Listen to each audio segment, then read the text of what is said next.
Like and subscribe right now, or else this will be in your bed tonight. r/AskReddit by Planet Reddit. Parents who have disowned or genuinely stopped loving your child. What happened?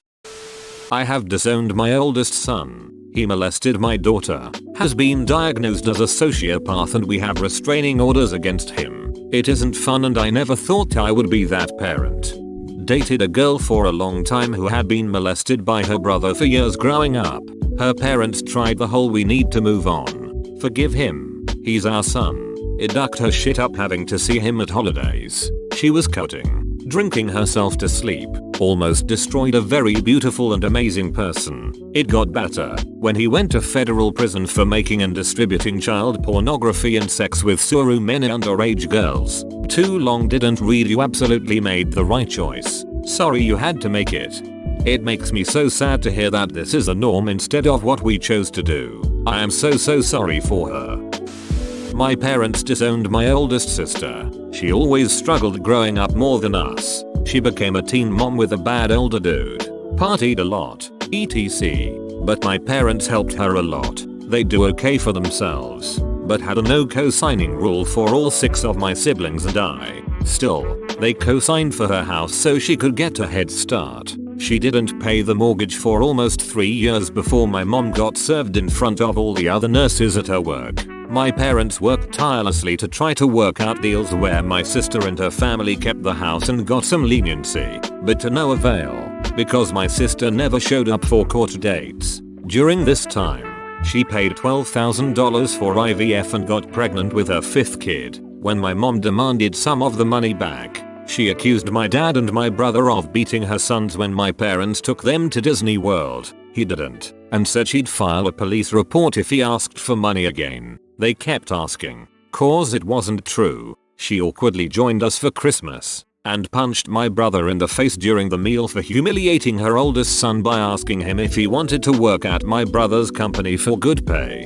Her oldest son is in and out of jail, and my brother was trying to help him after his release, but her son said he didn't want a job and got mad. She then called the cops and told them the same brother had illegal guns in his truck, and they came on Christmas night and searched his truck. No guns found. My heart actually aches for your mum. Yeah, it's really shitty behavior and all, but from a parent perspective that must hurt so much. Hope the rest of your family is doing well op. A little different. I was disowned, but I deserve it. I was an addict and a mess for a long time. My mom couldn't keep bailing me out of trouble and watch me self-destruct anymore. I wasn't living at home. She came to see me one last time to tell me she was done. Not to contact her. She would no longer have anything to do with me. She was in pieces. I can't imagine how hard it must have been for her, but it was the best thing she ever did for me. Once she cut me off, my rock bottom came hard and fast. After a little while of living on the streets and my addiction consuming me, I made my way to a detox center. Got a few days clean under my belt and never looked back. That was almost 15 years ago. After I was clean a little while, I contacted my mom. And little by little we built a relationship again. And now we're really close. I am forever grateful to my mom for letting me fall and letting me back into her life. That's beautiful. I second this. It's also great to read a story where a kid acknowledges that they had a part in the story and takes responsibility. All too often it's accepted that kids are and forever will be the victims of their parents, and the reverse isn't as welcomed unless the child is clearly a psychopath. That can really fail to account for the parent's humanity. My ex-wife disowned my son. We both married young when I was in the military, high school sweethearts. She became pregnant 6 months into our marriage. I don't think she connected with him at all after he was born. The most she did with him was Instagram photo shoots where she painted herself as #1 mommy. When he turned 3, I left the military. A year after that, she ran for the hills. I remember it like it was yesterday. I sat down with her at a local restaurant to talk divorce plans. We split all of our financials and material items down the middle. We finally got to custody for my kiddo. Something I dreaded to discuss because fathers never gain custody in my area, and she tells me I want absolutely no responsibility. I was taken back and I asked if she was sure. She was. That one sentence hurt me more than anything else that happened during that time. My biological father wanted nothing to do with me, and now I was seeing it happen with my own child, but with his mother. I received full custody and she married within a year afterwards. She had another child too. Her parents try their best to be a part of his life, but she still does her best to avoid him. He's 7 now and used to it, but I know it weighs heavily on him. Shit sucks ass, but it's life, I guess. I just woke up and saw all the upvotes, messages, comments, and awards. I want to say thank you so much. I didn't expect this level of response. I don't usually share something as personal as that. My kiddo is a very awesome kid that has shown great resiliency beyond his years. He has rolled through the tough times better than even I. I can just hope he doesn't question his worth because of what his mom did. I know I questioned mine due to my own father leaving, and that has left scars that will not heal. Well, thank you all again, and you all have a wonderful day. That's vile, and your son is lucky to have you. I'm sorry that you both have to live with this. I appreciate that. Although I'm not the biggest fan of hers, I still want my son to feel whole. Another guy who generally creeps everyone out by jumping the fence and just standing in the backyard at all hours of the night. Your sister dated Michael Myers. I just imagined Austin Powers standing in a backyard and thought, yeah, I guess that's a thing he would do. Now I realize that I'm a bit confused sometimes. Whoa, just wow. That was a roller coaster of emotions. Not so much a roller coaster as much as a never-ending free fall. My biological father divorced my mom and also his 3 kids, basically bouncing out of our lives and making it clear he wanted next to nothing to do with any of us when he left. Man, years later, at my older sister's funeral, that he had the ducking gall to attend, I asked him why he did that. He said, I thought it would be easier for everyone. He actually meant it was easier for him to run home to his wealthy family and enjoy a second adolescence while my single mother worked 2 jobs to feed 3 kids under 10 with 0 child support from him. Our fathers are 2 in the same. Shitty. Make it 3. Father came from money, so he took off lives the easy life while my mom worked 2 jobs while going to community college. After 30 years, dude sent message through my aunt if we ever wanted to meet he'd like to. Even after all that time, dude still can't face things on his own. Edit spelling a word. I have been legally disowned by my father. When I was 11, my mom was diagnosed with terminal cancer. This was her 2nd diagnosis in around 4 years. Obviously she recovered the first time after intense surgery and a lot of chemo, and he did not want to look after her like he did before. He also had a new GF and her family to look after apparently, and he had no issues leaving us. When my mum passed away when I was 14, my brother, grandmother, him and I met up to discuss who I was going to live with. The plan was my brother and his family. Father was never considered, and he showed up and declared that he was in the process of going to court to legally emancipate himself from me. He went out of his way to legally declare that I was no longer his child, just so that my brother, 22-year with a wife and 2 young children already struggling on 1 paycheck, couldn't seek child support. Needless to say, it stung coming only days after my mother's funeral. What an ass. Hugs to you. Peace to your mom. Peace to your mom.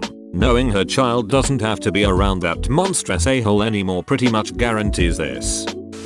My mother and her sister were both adopted into a great family. Recently, my grandfather fell ill and we were told to prepare to say goodbye, so the family gathered. My grandmother has had a hard time with her memory since she had a brain hemorrhage, but she welcomed my aunt into her home during this tough time. Whilst my grandfather was in his final week, Wendy, aunt, took my grandmother's ATM card and proceeded to spend well over $1,000 on herself and get herself a motel room. She also attempted to steal their car. When my uncles found out, she basically disappeared into the wind. After my grandfather passed and his funeral was all sorted, my grandmother went to an attorney to write Wendy out of any inheritance she would get from their estate when she passes. She didn't press any formal charges, because the whole process would have been lengthy and more painful for her. She didn't need the extra stress. I'm pretty sure one of my uncles also threatened Wendy to make sure she stayed away from my grandmother from now on too.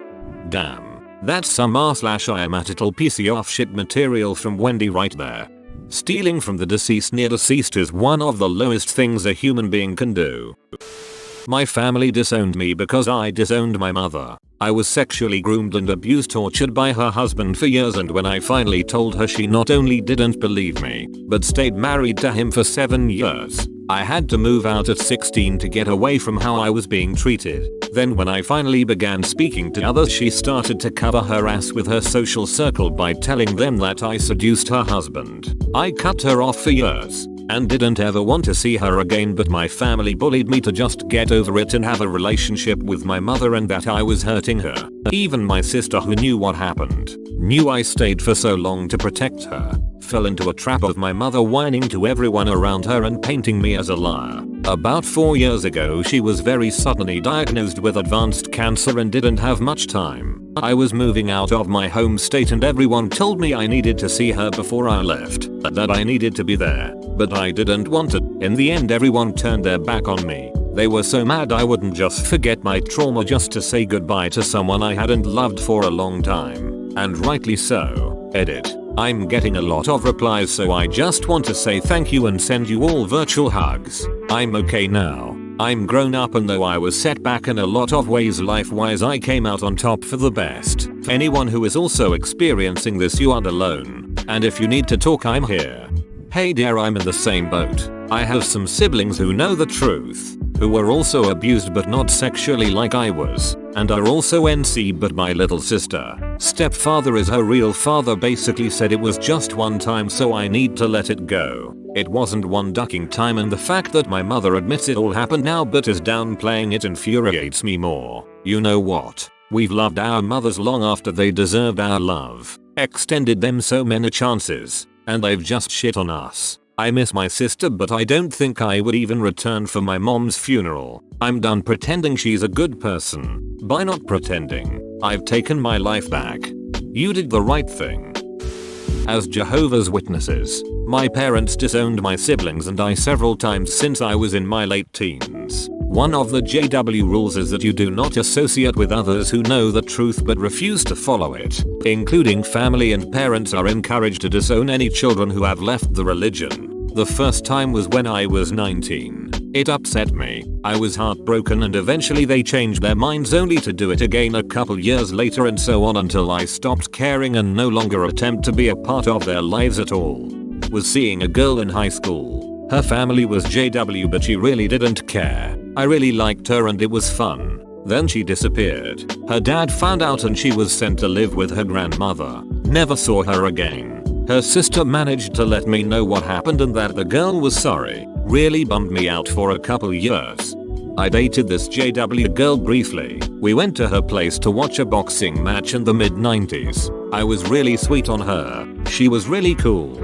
Some of the other JW people were there, and they seemed okay, polite and everything. Then directly after the fight, her dad insisted he drive me home at 95 miles per hour, like evil freaking evil on a Kawasaki dirt bike, weaving like a madman on the freeway. He pulled up in front of my folks' driveway. I got off the bike and handed him the helmet. A little shook. It was only my second time on a motorcycle ever. He stared me down like he was going to murder me. He kept eye contact as he shook his head slowly. He pointed at me. "You get it," he said. I got it. She was really cool, but she was off limits. The same thing happened when I dated a Creole girl, except her grandmother loudly asked what the heck I was doing there. Edit. Thanks for the silver, stranger. Join our community Discord, link in description. I wouldn't say I've disowned or stopped loving my son, but it's real tough to find love for him.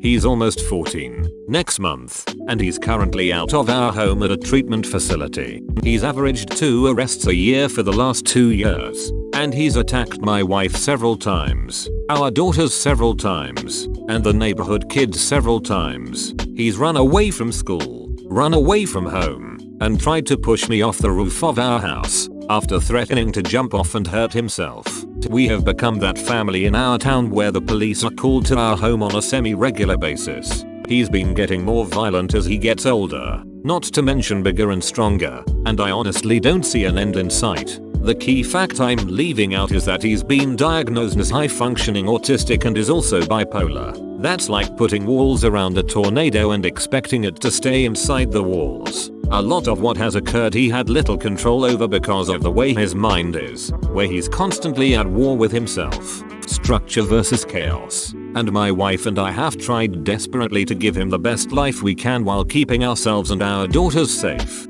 But I'm tired. It's been 8.5 years we've been going through this with him and I've been ready to throw in the towel on him for a while. But my wife refuses to let him go. So we wake up every morning trying to give him the best life for him and our girls. My brother has the same combo and was in a similar situation at that age. He's 10 years older now and studying for a PhD and engaged to a wonderful woman. I'm not promising that it will get better, but it can. I've seen it happen. Feel free to message me if you want to talk more. Thanks. I might take you up on that offer. We've got hope that he'll normalize, so to speak, after he gets through puberty, and we've heard of numerous success stories when individuals got older. As they say, sometimes it's hard to see the forest through the trees. I'm really hoping he can have a happy adulthood. Not a parent, but my parents stopped loving me the moment I was disfellowshipped as a Jehovah's Witness, and I was promptly kicked out. I knew nothing of how to live on my own at the time, but I had a decent job and survived. My brother stopped associating with them 2 years later and lives with me, and they since moved away, 1,500 miles away to be exact. It's easier to tell people I am often that I do not have parents, cause it's hard to explain how they would stop loving or want to associate with their own son over some stupid cult rules. I have seen so much of this with Jehovah's Witness families. It seems like a horrible cult. It really doesn't seem like a true religion after reading some of these stories. My father said my mother's issue was she had too many children and it gave her some kind of brain fever, much like a dog that loses its mind after having too many puppies. My mother said my father felt trapped by me. He was planning to leave when it was just my 2 elder brother, and then my mother got pregnant with me and he felt obligated to stay. Now that I'm an adult with 2 kids myself, I think I realize that both of my parents are just extremely mentally ill and incapable of loving anyone, including themselves. Yeesh, just 3 kids? I thought maybe we were talking a couple dozen here. Much like a dog that loses its mind after having too many puppies. Is that even a thing? Since it seems to have widened a bit, a family torn apart, based on an aunt and her niece. Aunt starts signs of dementia at a relatively young age, is moved into an assisted living home. Niece, who bounces around jobs, gets hire ex to go visit her about once a week, take her out to the mall or a walk in the park, whatever, paid handsomely. We get an alert that aunt has a check bounce from her account that should have $5,000 in it. Niece has drained the account, proven beyond a doubt, with receipts. Niece would take aunt to aunt's bank machine every Friday and withdraw $200, then fill her car with gas, aunt can't drive, and charge us hours when she clearly didn't spend hours with aunt. Charged us claiming she took aunt to appointments. There was no appointment. But we can actually call the doctor for your information. The family rift? For some bizarre reason niece's family took her side. Of course they took her side. I'll bet in their minds the niece earned it. Niece was doing the unpleasant, and sometimes emotionally mentally draining work of visiting and entertaining a family member suffering from dementia. It saved them from having to set aside time to do it themselves. Everybody wins, right? Ugh, comma. It's worse than that. We had them stone cold with evidence. I would never fill up my car with gas. We called the gas station and got the receipt for multiple visits. I know how many gallons you bought. I know you charged us money for time spent with her. But I was with her that day. What they claim to take her side on is that we shouldn't have emailed her with the accusation. We should phoned her. WTF. I guess they mean that we should not have had a record of what she said. They were also mad that the rest of the family found out the niece was a thief. But we didn't know that when the first check bounced, and we naturally talked about it with family. Oh no, a check bounced. What's going on? Do you know anything? I love my son, but he abused me. When he turned that violence onto his sister by choking her, I had to say goodbye. I wish my mom had done that to my brother sometimes. She saw it all. But what hurt the most was having my parents, the people who are supposed to protect me, ask me to forgive my attacker just because he happened to be my brother. If anyone else had done that to me, they would have gone nuts on them. But he's blood, so it cancels out, I guess. Same for me. They saw him doing horrible things to me and laughed. Stopped me from getting help by lying to the person I told about the abuse to super bad handling of the case, and told me to not make such a big deal out of it. I disowned them because clearly my safety and health did not matter to them. I hope my mom answers this one. If I'm allowed to ask, what happened between you and your mother? Not my story, but in a similar thread to this one asking parents about when they realized they raised a monster, someone linked to this post TLDR of that post. The son was a dipshit as a teen but took it way further by eventually raping his own mother, who committed suicide a year after. There it is. Surprised I had to go so far down to see it. Duck. I forgot about this story. I remember once in a blue moon of the story but of the part about what he did to his mother. I always got that and the Colby story mixed up somehow. I've disowned one of my siblings. Still have 5 other siblings. My sister is just a horrible person. She's the youngest of the 7, and she's been rotten since she was a teenager. She is much younger than the rest of us, so while the other 6 grew up together, she was almost like an only child. She treats everybody in her life like they're here to serve her needs. Some of the things she's put our mother through are truly horrible. I wouldn't give a shit if she disappeared forever. Treats everybody like they're here to serve her needs. Is she that Muffy Beach from Arthur? Sometimes you have to be the change you want to see in the world. Get some initiative. Make her disappear. It's the only way. On a serious note, I know exactly what you're talking about. It is exhausting to say the least. I am not sure if this counts. I didn't disown him, but I went through a dissociative episode after some really intense trauma, and I honestly couldn't feel any attachment and parental love that I had for my son. I tried not to show it, and behave as normally as possible because he was a child at the time and couldn't possibly understand what I was going through. It was pretty disturbing to not be able to feel any sense of bond with him. I eventually got better, but I definitely did not feel what I or most people would call love for him. Thanks for watching. Subscribe for 3 videos a day.